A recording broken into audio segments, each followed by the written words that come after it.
Coucou chez vous, j'espère que vous vous portez bien. Donc je vous retrouve aujourd'hui pour la douceur du mercredi, vu que j'ai le temps, étant donné que les mercredis c'est mon jour de repos. Et ce que j'ai donc décidé de leur faire, hein, ce sont des muffins aux pommes. Alors c'est une recette que j'ai déjà partagée, notamment sur douceurmaison.com. N'hésitez pas à aller donc sur mon site douceurmaison.com via Google ou Safari, enfin peu importe. Et quand vous arrivez sur le site, sur la barre d'infos, tapez muffins. Et vous verrez que vous aurez un florilège de recettes de muffins sucrés, salés. Cela vous permettra de vous inspirer et puis d'adapter votre recette. Hein. Il faut toujours personnaliser. Donc en gros voilà, moi vraiment mes recettes de muffins, je peux vous dire que j'ai mis beaucoup de temps à trouver celle qui me convenait au niveau de la texture, au niveau de voilà, parce qu'en général les muffins qui sont vendus, je les trouve parfois trop gros ou trop lourds, etc. Donc voilà, vous adaptez à votre façon de faire. Aujourd'hui donc pourquoi la pomme? Parce que le week-end dernier, lorsque nous avons fait des courses, nous avons eu une promo sur... j'ai profité d'une promo à Lidl sur des pommes bicolores comme ça. Si vous regardez là sur la chaîne, vous verrez, j'ai partagé un short où je parle d'un crumble aux pommes et j'avais fait avec ces pommes là. Donc voilà, donc il m'en reste hein, parce que c'est vraiment des gros sachets. N'hésitez pas à y aller, c'est pas cher. Et c'est vrai que quand on est dans une situation voilà, de difficulté un peu en guillemets, et puis même si on fait des économies hein, pour certaines personnes, n'hésitez pas. Lidl au niveau des pommes, moi j'aime bien. C'est pas tous les fruits que j'aime là-bas, par exemple les clémentines, on a eu à en prendre pas mal. Je trouve que celle de Leclerc ou celle de Romarché, le Romarché ça n'existe plus, celles d'Intermarché sont plus bonnes. Elles sont plus bonnes que celles de Lidl. Mais au niveau des pommes, franchement, ça se vaut. Au niveau des bananes aussi, en général, il n'y a pas, voilà. Au niveau du citron, c'est pas mal aussi. Donc franchement, n'hésitez pas. Donc là, pour cette recette-là, je vais donc utiliser des pommes, des œufs. Je vous dis, allez sur douceurmaison.com pour vraiment regarder hein, ma base de muffins. Donc des œufs, des pommes bien sûr, de la farine. Alors c'est une farine, c'est pas une farine cuite, c'est pas voilà, une farine de tout usage, il n'y a pas de souci. Je n'ai plus de sucre vanillé maison, donc là c'est du sucre vanillé de commerce. Le sucre vanillé maison, pareil sur douceurmaison.com, vous retrouverez la recette. De la levure chimique. Et je mets toujours aussi une pincée de bicarbonate alimentaire parce que ça rend les muffins plus légers. Voilà. Du sucre, alors c'est au choix. Moi je mets de la cassonade, je préfère. De l'huile. Et donc, comme épice, de la cannelle. Voilà, il faut aimer. Si vous n'aimez pas, n'en mettez pas. Vous faites aux pommes nature. Avec un petit peu de citron si vous le souhaitez. Voilà, je vais mettre de la cannelle parce que la cannelle et la pomme, c'est vraiment une histoire d'amour hein, qui fonctionne très bien. Et je vais également rajouter ce mélange d'épices. Il y a aussi un peu de cannelle dedans. Hein. Ce mélange d'épices pour pain d'épices normalement. Mais je vais en mettre une pincée parce que je trouve que ça réchauffe la recette. Et là, au lieu de mettre du lait, dans mes muffins en général, je mets du lait, vous verrez hein, sur douceurmaison.com. Je vais là faire ces muffins-là avec un yaourt et un petit peu de lait. Voilà, mais inspirez-vous de la recette qu'il y a sur douceurmaison.com. En tout cas, les recettes de muffins. Particulièrement, tapez un muffin, vous verrez, il y a les muffins aux pommes, etc. Mais là où c'est vraiment bien détaillé, vous verrez, il y a une recette de muffins aux pépites de chocolat où j'ai vraiment pris le temps de tout détailler.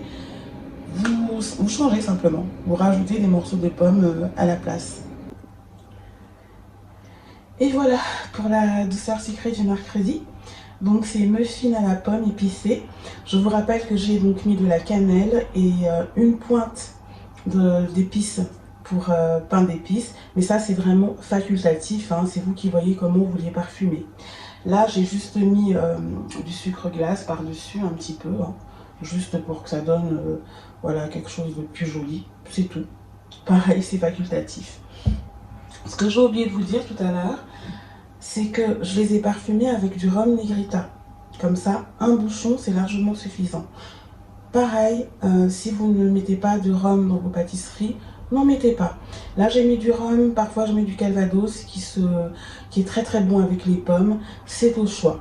Mais ça, c'est vraiment pour que vous ayez une idée. Hein. Comme je vous l'ai dit, ce sont des suggestions. Et pour les recettes bien détaillées, vous allez sur mon site qui a plus d'une vingtaine d'années, hein, douceurmaison.com. Ce que je voulais vous montrer, l'avantage de faire des muffins comme ça avec du yaourt et un peu de lait. Vous voyez là, j'en ai, il sort du four celui-ci. Ils sont hyper moelleux. Vous voyez, c'est pas lourd, c'est pas vraiment, voilà, ça tombe pas dans l'estomac. C'est moelleux, on voit les morceaux de pommes à l'intérieur. Et c'est léger en réalité. C'est pour ça que les enfants, en général, quand ils en prennent, moi je vois, hein, quand ils viennent ici, ils en prennent un, deux, parfois ils veulent en prendre trois. Mais sinon, pour un goûter équilibré, vous pouvez leur en donner un. Et avec une pomme en plus, hein, à côté, ou un autre fruit, peu importe. Et pour les enfants qui supportent le lactose, ils peuvent boire un verre de lait, hein, soit nature, soit parfumé avec du sirop de grenadine, du sirop de fraise ou du sirop de menthe. C'est à vous de voir. Sinon, avec toutes sortes de boissons telles que du sirop, tout simplement, mais très léger. Même de l'eau gazeuse. Vraiment, c'est au choix. Et quand c'est dans le cadre d'un goûter festif, etc., n'hésitez pas à proposer des boissons pétillantes telles que du champomis. C'est à la pomme, ça se marie bien. Si ce n'est que moi je trouve que le champomis est vraiment très très sucré. C'est pour les enfants, c'est de temps en temps, c'est pas tout le temps, hein, à vous de voir. Mais quand c'est dans le cadre d'un goûter, voilà, du mercredi tout simple, juste un verre de lait, un verre d'eau, un petit verre de sirop léger, ça va très bien. Et quand il fait froid, un chocolat chaud ou du thé, pour les personnes qui boivent du thé, hein, en tea time, ça passe aussi très bien. Voilà pour la suggestion du goûter du jour, hein, du mercredi. Pour les personnes qui découvrent ma chaîne là, on ne me voit pas parce que sur tout ce qui est suggestion de goûter, de repas, voilà, de menus, de recettes, etc., je mets vraiment l'accent sur le plat cuisiné ou la pâtisserie faite. Pour me voir, n'hésitez pas à flâner, hein, sur la chaîne Mata Douceur TV. Il y a plusieurs rubriques. Elle est vraiment faite comme mon site qui existe depuis une vingtaine d'années avec plusieurs rubriques. Vous verrez dans la rubrique spiritualité, il y a des témoignages, il y a des partages. Évidemment, on me voit. Vous me voyez également aussi dans tout ce qui est suggestions de lecture, chroniques littéraires et autres. Je vous laisse découvrir pour les personnes qui ne connaissent pas la chaîne. Et sinon, c'est vrai que je ne l'ai pas fait au début, j'ai oublié. Je m'appelle Marthe, je suis une maman donc de 7 enfants, voilà, et j'ai 53 ans et depuis avril 2023, je suis veuve. Voilà, c'est vraiment une présentation vite fait, bien fait. Sinon, je vous souhaite un bon mercredi avec vos essentiels. Si vous avez la chance d'avoir le mercredi à la maison, moi c'est mon cas en ce moment, ce ne sera pas tout le temps comme ça, mais en tout cas jusqu'à fin février à peu près, j'ai le mercredi. Et sinon, ben voilà, c'est aussi pour vos enfants, donc bon mercredi à tous les enfants qui peuvent se poser un peu le mercredi. Et sinon, demeurer béni et épanoui, comme j'aime à le dire, épanoui en Christ pour les personnes qui ont choisi d'avoir Christ dans leur vie. Bisous chez vous et à très bientôt.